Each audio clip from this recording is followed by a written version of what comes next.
पास भी है। दिव्या! क्या है, क्यों चिल्ला रही हो? बहरी नहीं हूँ मैं, सुनाई देता है मुझे। तुम क्यों बैठ के अरे इतनी हिम्मत हो गई?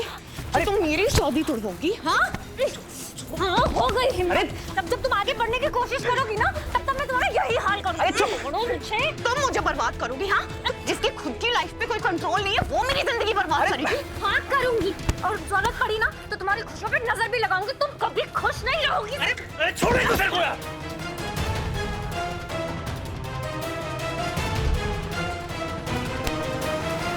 यही तुम्हारी असलियत है, ना खुद खुश रहती हो ना दूसरों को खुश रहने देती हो। जलन की आग में ना जल जाओगी एक दिन। ओ हेलो, जलन की आग में कूदने का ना फर्स्ट पोजीशन तुम्हें मिलनी चाहिए, लेकिन नहीं, तुम्हें वहाँ भी सेकंड पोजीशन ही पसंद होगी। तभी तो दूसरे के पति की किसी शादीशुदा आदमी से शादी करके उसकी सेकंड वाइफ बन के हमारे घर में आ गई थी। बेशर्म गई। तुम्हें बहुत शौक है ना मुझे बोलने का, पहले खुद के अंदर झांक कर देखो। तुम्हारा पति भी तो शादीशुदा था ना, तुम्हारा घर तोड़ा, शादी तोड़ी, तुम्हें छोड़ दिया। मेरी लाइफ के पीछे क्यों पड़ी हो? अपने देवता जैसे पति के पीछे क्यों नहीं पड़ती हो? Smita, stop it now. ठीक, आप रहने दीजिए, इसके लिए मैं ही काफी हूँ। तुमने अगर अपनी गंदी जबान से मेरे पति का नाम लिया तो गला दबा दूंगी तुम्हारा। छोड़। क्यों? आज भी डर है कि एक बार पति को बुलाऊंगी तो वापस मेरे पास आ जाएगा? हाँ है डर, और जो तुमने मुझे जख्म दिया है ना स्मिता, वो इतनी आसानी से नहीं भरने वाला। तुमने मेरी बस शादी नहीं, मेरा भरोसा भी तोड़ा है। आज भी अगर प्रतीक रात को पानी पीने के लिए उठते हैं ना, तो मैं उठ जाती हूँ। मुझे डर लगता है कि कहीं वो मुझे छोड़कर ना चले जाए। मैं कितनी भी कोशिश कर लूं, प्रतीक कितनी भी कोशिश कर ले, पर ये रिश्ता पहले जैसा हो ही नहीं सकता। क्योंकि भरोसा एक बार टूट जाए तो जुड़ भी जाता है, पर उसकी दरार रह जाती है। और वैसे भी मिस सुरैना को वो चीजें पसंद नहीं जो इम्परफेक्ट हो, और तुमने ये अपनी गंदी शक्ल का दाग ना मेरे सबसे इंपॉर्टेंट रिश्ते पे लगाया है। तुम्हारा पति होगा तुम्हारे लिए हीरा, वो मेरा सिर्फ एक बीता हुआ कल है जिसे मैं भूल चुकी हूँ, और मुझे तुम्हारे पति में कोई दिलचस्पी नहीं है। इसलिए मेरा पीछा छोड़ो और अपनी शादी पे ध्यान दो, समझी? तुम्हारे इसी पागलपन की वजह से ना पहले भी तुम्हारे पति ने तुम्हें छोड़ा था और दोबारा भी छोड़ेगा। पहले मेरे पीछे आया था, कल को किसी और के पीछे जाएगा, क्योंकि तुम्हारे इस रिश्ते में ना तुम प्रॉब्लम हो। आज भी हो, कल भी थी और आगे भी रहोगी। और मेरी एक बात कान खोलकर सुन, अगर मेरी शादी एंडी से नहीं हुई ना तो मैं तुम्हारी जिंदगी में दोबारा घुस जाऊंगी, और तुम जानती हो कि मुश्किल नहीं होगा आपकी बार मेरे लिए। तुम छीनोगी मेरे पति को, इसकी तो मैं नौबत ही नहीं आने दूंगी। इससे पहले तुम्हारी जान जो ले लेगी, मैं गला नहीं दबा दूंगी। छोड़ो यमराज के पास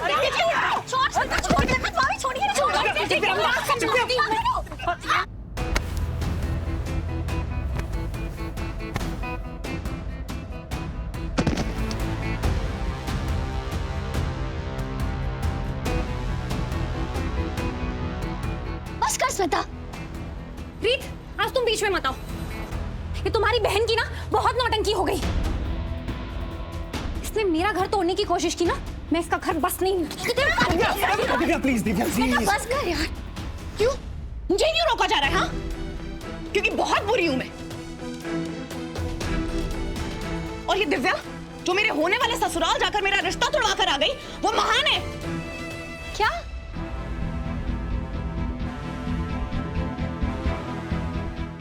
आपने सच में ये किया है? हाँ, गई थी मैं एंडी के घर और मैंने उसकी दादी को सारा सच बता दिया। कुछ झूठ नहीं बोला उनसे।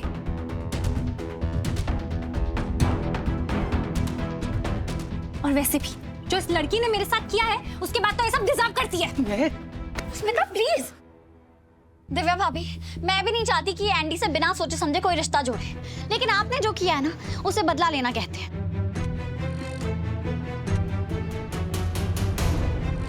और बदले की भावना सिर्फ आग लगाती है। अगर दूसरों के घर में आग लगाओगे तो अपना घर भी जलेगा। तो लग जाए आग, जल जाए मेरा घर। पर अगर मेरा घर जलेगा तो सबसे पहले धुआं इसी के घर में जाएगा।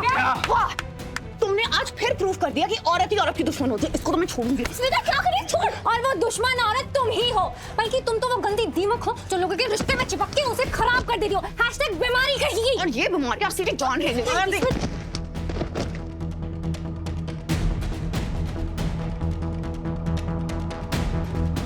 बस स्मिता क्या कर रही है? छोड़ ना। एक और शब्द नहीं।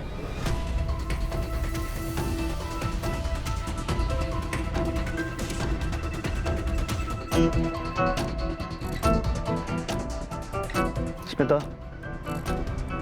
तुम अपने घर जाओ। चली तो जाऊंगी जीजू मैं, लेकिन इसने मेरी शादी तोड़ी है ना, तो इसे बोलिए यही जोड़ेगी।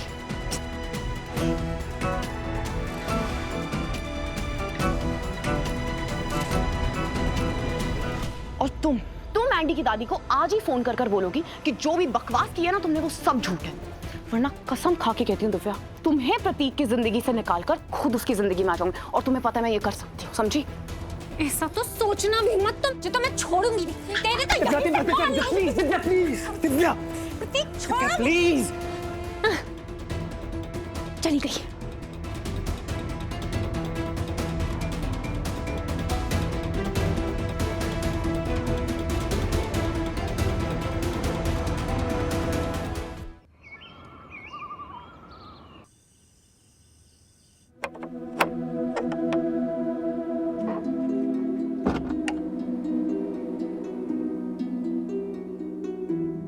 तो मेरी सुबह ऑफिस जाने से पहले ही बाहर चली गई। कहाँ गई थी? मैं विराट से मिलने गई थी। उससे सीमा के बारे में पूछने गई थी कि कोई और इन्फॉर्मेशन मिली है क्या। विराट से मिलने? रीत झूठ क्यों बोल रही है?